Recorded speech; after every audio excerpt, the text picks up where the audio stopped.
আসসালামু আলাইকুম রহমতুল্লাহি ওয়া বারাকাতুহু। ডিয়ার ভিউয়ার্স, হাদিসের মধ্যে এসেছে এক মুসলমান আরেক মুসলমানের আয়নাস্বরূপ। এক মুসলমান আরেক মুসলমানের প্রতি হিংসা বিদ্বেষ ইত্যাদি পোষণ করবে না, অথচ বর্তমানে এর ঠিক উল্টোটা ঘটছে। আজকে আমি আপনাদের সামনে একটি হাদিস উপস্থাপন করব, যেটি আমরা সকলেই উপলব্ধি করতে পারলে সহজেই অনুমান করে নেব যে আসলেই মুসলমানদের মধ্যে কোনো হিংসা বিদ্বেষ ইত্যাদি রাখা উচিত নয়। হাদিসটি বর্ণনা করেছেন হযরত আনাস ইবনে মালিক রাদিয়াল্লাহু আনহু। তিনি বলেন, আমরা একদিন মসজিদুল নববীতে নবী সাল্লাল্লাহু আলাইহি সাল্লামকে ঘিরে কয়েকজন বসেছিলাম। হঠাৎ আমাদের দিনের নবী বললেন, এই মুহূর্তে যে মসজিদের মধ্যে প্রবেশ করবে সে জান্নাতি।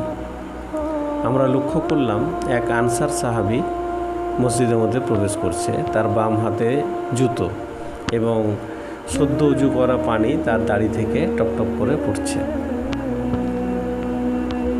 দ্বিতীয় দিনেও আমরা একইভাবে বসেছিলাম। নবী একইভাবে হঠাৎ বললেন যে এই মুহূর্তে যে মসজিদে প্রবেশ করবে সে জান্নাতি। কিছুক্ষণের মধ্যে আমরা লক্ষ্য করলাম সেই আনসার সাহাবী আবার মসজিদে প্রবেশ করছে। তৃতীয় দিনেও একই ঘটনা ঘটল। তিনি বললেন, এই মুহূর্তে যে মসজিদে প্রবেশ করবে সে জান্নাতি। আমরা দেখলাম সেই আনসার সাহাবী একই অবস্থায় আবার মসজিদে প্রবেশ করছে। ফলে আমাদের মধ্যে একটা কৌতূহল সৃষ্টি হলো, নিশ্চয় এই সাহাবীর কোনো স্পেশাল আমল আছে যার জন্য আমাদের দিনের নবী তার জন্য বললেন তিনি জান্নাতি।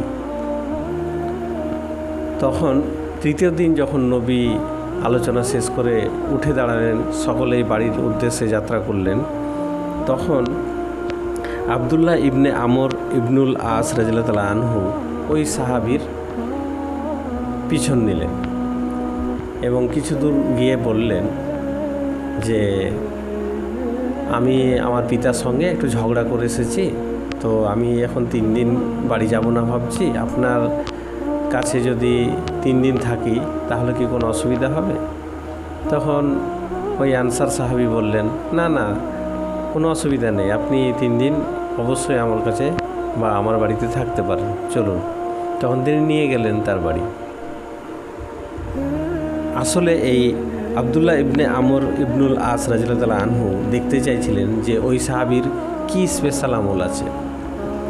যখন তিনি তার বাড়িতে 3 দিন থাকছিলেন, তিনি লক্ষ্য করছিলেন যে তিনি কোন স্পেশাল আমলটা করছেন, কিন্তু তিনি 3 দিনে সেরকম কোনো স্পেশাল আমল দেখতে পেলেন না। যখন 3 দিন শেষ হয়ে গেল, তখন তিনি বাড়ি যাওয়ার উদ্দেশ্যে বার হচ্ছিলেন। তিনি বললেন সেই সাহাবীকে, আনসার সাহাবীকে বললেন, দেখুন আমি আসলে আপনার কাছে 3 দিন ছিলাম, আপনার স্পেশাল কোনো আমল আছে সেটা দেখার জন্য, কারণ আমাদের দিনের নবী আপনার জন্য 3 দিন বললেন যে আপনি নাকি জান্নাতি। তো আমি চিন্তা করলাম যে আপনার নিশ্চয় কোনো স্পেশাল আমল আছে, সেটি দেখার জন্যই আমি আপনার বাড়িতে 3 দিন আছি। আমার পিতার সঙ্গে আমার কোনো ঝগড়া ঝামেলা কিছু হয়নি। তখন তিনি বাড়ির উদ্দেশ্যে যেতে যাচ্ছেন, তখন ওই আনসার সাহাবী তাকে ডেকে বললেন, হ্যাঁ আপনি আমাকে যেরকম দেখলেন আমি সেই রকমই, আমার স্পেশাল কোনো আমল নেই, তবে একটা আমল আছে বলে আমার মনে হয়, যেটা হচ্ছে আমি কোনো মুসলিমের প্রতি বিদ্বেষ পোষণ করি না, এবং আল্লাহ পাক কাউকে কোনো নিয়ামত দান করলে আমি তা হিংসা করি না, আমি তার প্রতি কোনো হিংসা করি না।